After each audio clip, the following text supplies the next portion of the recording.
O Mitch, buti napadalaw kayo dito. Mano po dito? Kawahan ka ng Diyos. May kaunting pabor lang sana ako na hihingin sa'yo. Ano na naman yun?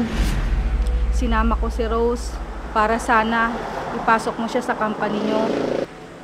Akala ko ba may trabaho na siya? Oo, kaso nag-resign na siya.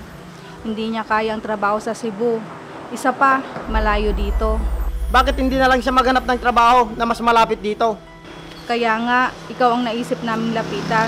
Baka pwede mo siyang ipasok. Wala nang bakante sa amin. Mas mabuti kung sa iba na lang siya mag-apply. Bakit naman kuya? Subukan muna niya mag-apply sa iba bago mag-apply sa akin. Sige na kuya, pakiusap naman. Tanggapin mo na siya. Ang kulit mo naman, Mitch. Sinabing walang bakante doon. Sige, alis na ako.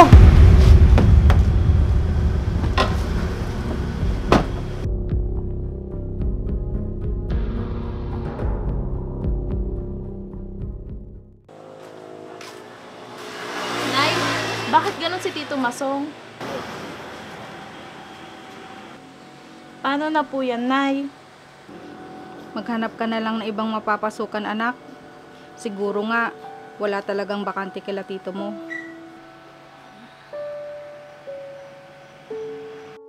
Bakit ganun ka kuya? Yung ibang tao na lumalapit sa'yo, kaya mong tulungan. Bakit sarili mong pamangkin, hindi mo magawa? Nay, nagbago na po talaga si Tito Masong. Dati iniidolo ko siya dahil may tito akong matalino at may kaya sa buhay. Anak, intindihin na lang natin ang tito Masong mo. Ngayon, bumaba na yung tingin ko sa kanya. Hindi na siya yung tito ko na nakilala ko noon. Huwag mong sabihin yan anak, baka may pinagdadaanan lang ang tito mo. Pangako, Nay, sisiguraduhin ko, balang araw, maipagmamalaki mo din ako. Tama yan anak, kayanin mong tumayo sa sarili mong mga paa kahit wala ang tulong ng iba. Opo, Nay, pagsisikapan ko po makahanap ng magandang trabaho. Tama yan anak, makakaraos din tayo basta manalig lang tayo sa Diyos. Opo, Nay. Sige, pakiayos na lang yung schedule ng meeting ko dyan. Salamat.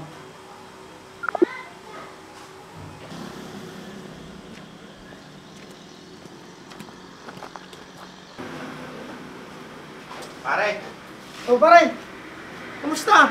Anong balita? Tuloy kayo. Maupo kayo.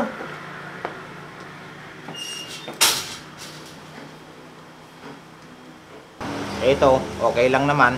Kasama ko palang anak ko. Katatapos lang niya mag-graduate ng college. Magandang araw po. Ako nga po pala si Carla. Gusto ko sanang ilapit sa iyo ang anak ko para makapagtrabaho sa opisina niyo. Di ba ikaw naman ang may-ari doon?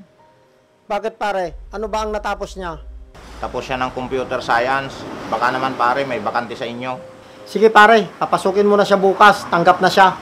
Talaga pare? Maraming salamat. Maasahan ko talaga. Maraming salamat po. Ito po pala yung resume ko, sir. Hindi na. Dalhin mo na lang yan sa opisina ko bukas. Maraming salamat po. Hindi ko po kayo bibiguin. Paano yan pare? Aalis na kami. Sa susunod, bibisitahin kita at mag-inuman naman tayo.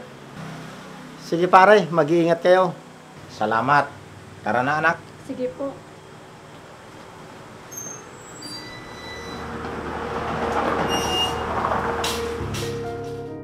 Sabi na nga ba, pag ibang tao lumalapit sa kanya, agad niyang tinutulungan. Pero kapag kami ni nanay, na mismong kapamilya niya, hindi niya magawa.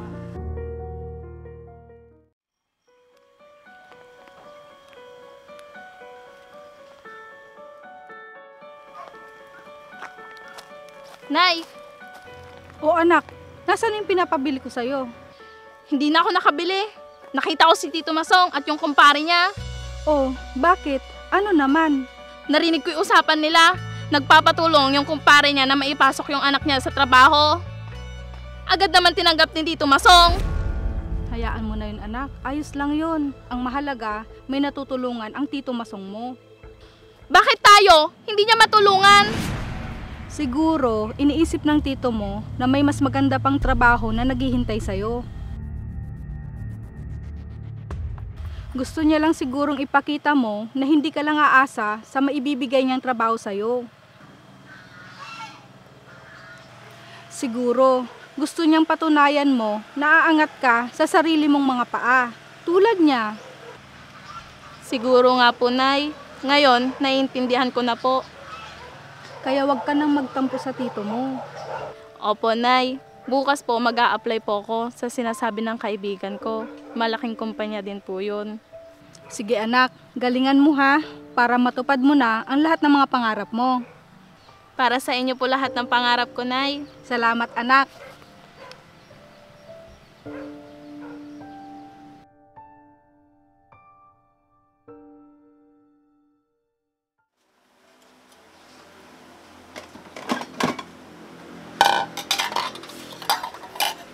Nay, may sorpresa nga po pala ako sa inyo.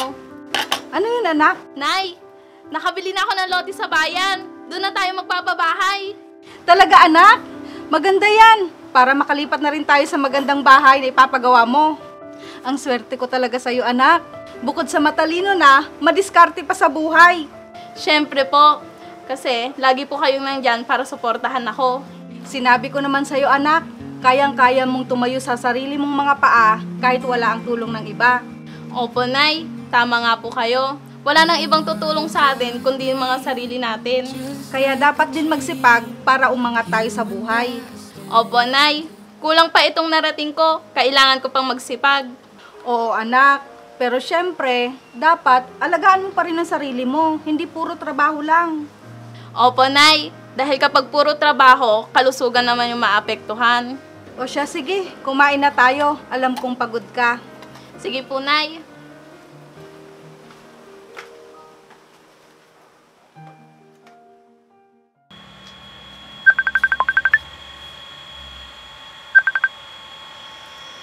Hello?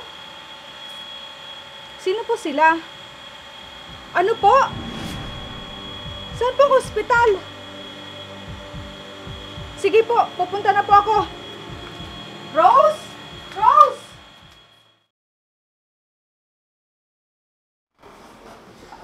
Kuya, umupo ka muna.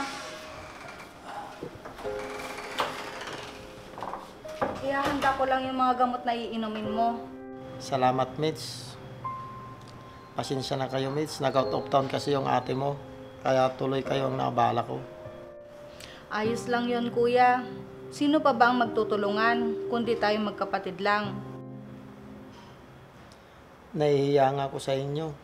Nung nangangailangan ng trabaho si Rose, di ko man lang kayo natulungan. Ayos lang po, Tito. Nagpapasalamat din ako kahit papaano nakahanap ako ng magandang trabaho at malaking sahod. Oo, tama yon. Alam ko naman na may sigit pa doon ang mararating mo. Oo kuya. Oh, bakit kuya malungkot ka? Nalulungkot ako kasi yung ibang tinulungan ko, pagkatapos nila akong pakinabangan, ni isa, di man lang nila ako pinasalamatan. Umalis na lang sila bigla sa kumpanya na walang paalam. Anong nangyari kuya? Bakit sila umalis? Paano? Alam na siguro nila na mabubuking na sila sa kalukuhan na ginagawa nila sa kumpanya ko.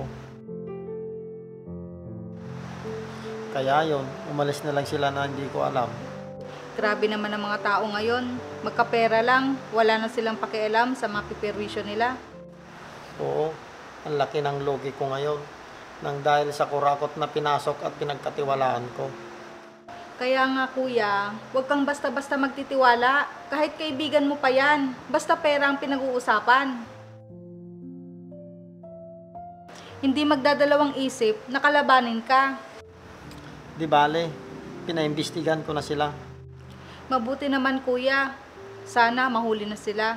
Kaya nga po, Tito, mananagot lahat ng may gawa sa'yo nun. May balik po lahat ng yun sa kanila. Wala namang magwawagi sa mata ng Diyos, lalo na ang mga masasamang gawain ng tao. Salamat sa inyong mag-ina. Hayaan nyo, makakabawi din ako sa inyo. Sige kuya, basta magpagaling ka muna. Salamat.